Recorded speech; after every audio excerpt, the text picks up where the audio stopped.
بسم اللہ الرحمن الرحیم. اس وجہ سے ان کے اوپر وہ چادر آگ بن کے لپٹی ہوئی ہے. تو تمہارے بابے کہتے ہیں ہم قبروں کے اندر کے حالات دیکھتے ہیں, صحابہ کو تو سامنے والی حالت نظر نہیں آئی. یہ کلمات کفر ہے کسی شخص کے بارے میں, یہ کلمات کفر ہے. دوبارہ ذرا مرزا صاحب کی بات سن لیجئے تاکہ پھر مرزا صاحب کے حوالے سے پھکیوں کا آغاز کیا جا سکے. رضی اللہ عنہم پر یہ حملہ آور ہوا ہے, رضی اللہ عنہم 14ویں صدی کے مولویوں کو. اس کے بعد جب مرزا کو سمجھ آئی کہ یار ادھر بھی میرے بابے بھی رگڑے جان گے کہ نبی کے جیسا ہے ہی کوئی نہیں, تواڈے بابے تے تواڈے بابے تے تواڈے بابے تے شاعری کوئی. مرزا نے اور مولانا اسحاق صاحب رحمہم اللہ اجمعین ورضی اللہ عنہم اجمعین وعلیہم السلام اجمعین آمین. کیا بسم اللہ الرحمن الرحیم. بچپن میں ہم نے ایک لطیفہ سنا تھا جس میں ایک بندہ جو ہے وہ ایک بچے سے پوچھتا ہے بیٹا آپ اسکول جاتے ہو؟ وہ کہتا ہے آہو. اب وہ بندہ اس بچے کو سمجھاتا ہے بیٹا آہو نہیں کہتے, جو پڑھے لکھے بچے ہوتے ہیں نا, پڑھے لکھے لوگ ہوتے ہیں وہ جی کہتے ہیں, آہو نہیں کہتے. اب بچہ جواب میں پوچھتا ہے اچھا یعنی کہ تسی پڑھے لکھے ہو, تو آگے سے بندہ کہتا ہے آہو.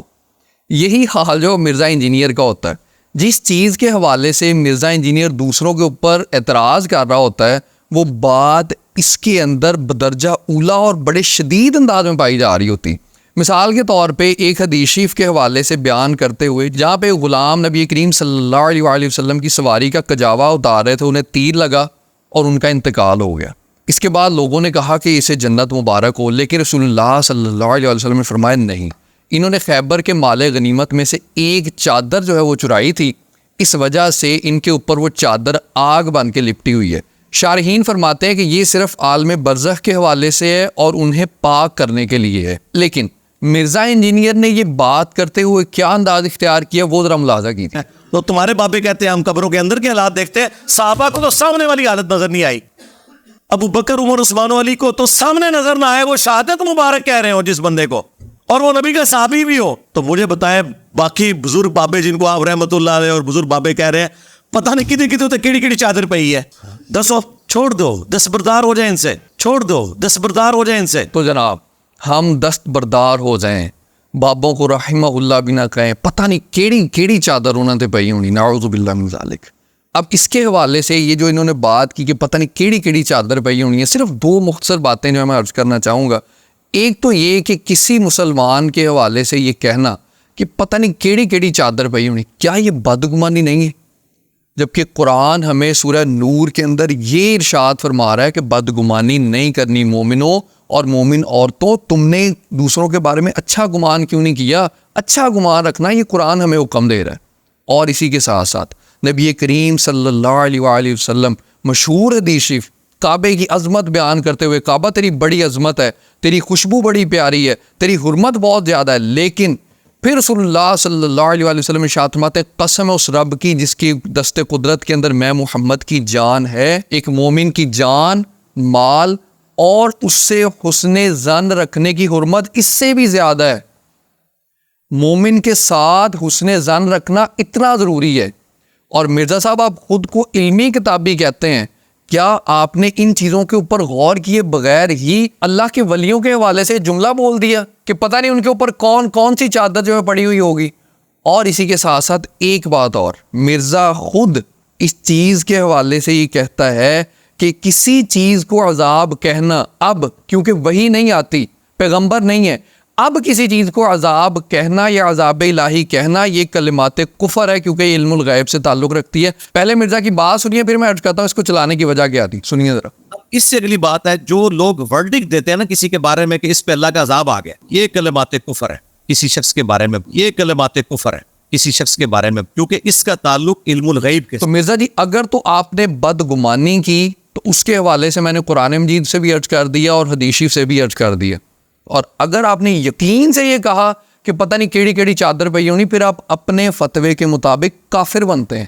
اور ایک طرف آپ یہ بات کر رہے ہیں کہ بابوں کو قبروں کے حال نہیں پتہ, صحابہ کو نہیں پتہ چلا, ابو بکر و عمر و عثمان و علی رضوان اللہ تعالی علیہم اجمعین کا نام لے کے آپ کہہ رہے ہیں کہ انہیں پتہ نہیں چلا. اگر آپ کو ہمارے بزرگوں کی قبروں کے حال کا پتہ چل گیا تو پھر اس کا مطلب یہ کہ آپ اس اعتبار سے صحابہ سے افضل ہو گئے.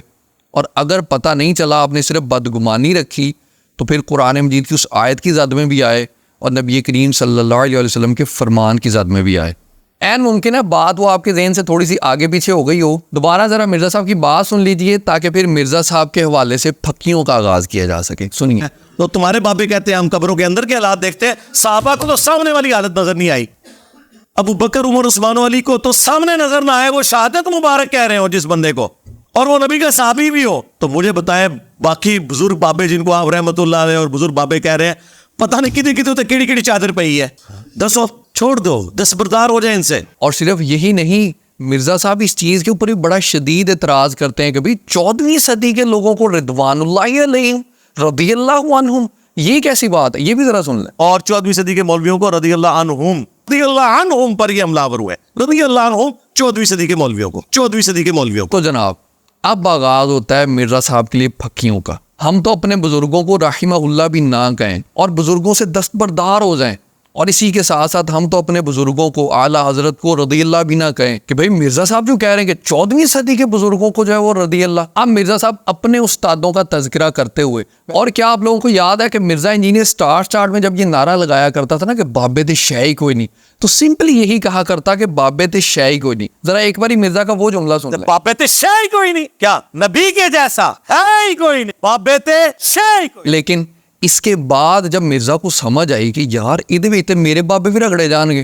تو ہن مرزا نے جملہ بدل کے کی کر لے, تواڈے بابے تے شے کوئی نہیں. وہ سن کہ لیں. نبی کے جیسا ہے ہی کوئی نہیں, تیرے بابے تے شے کوئی نہیں. کہ نبی کے جیسا ہے ہی کوئی نہیں, تواڈے بابے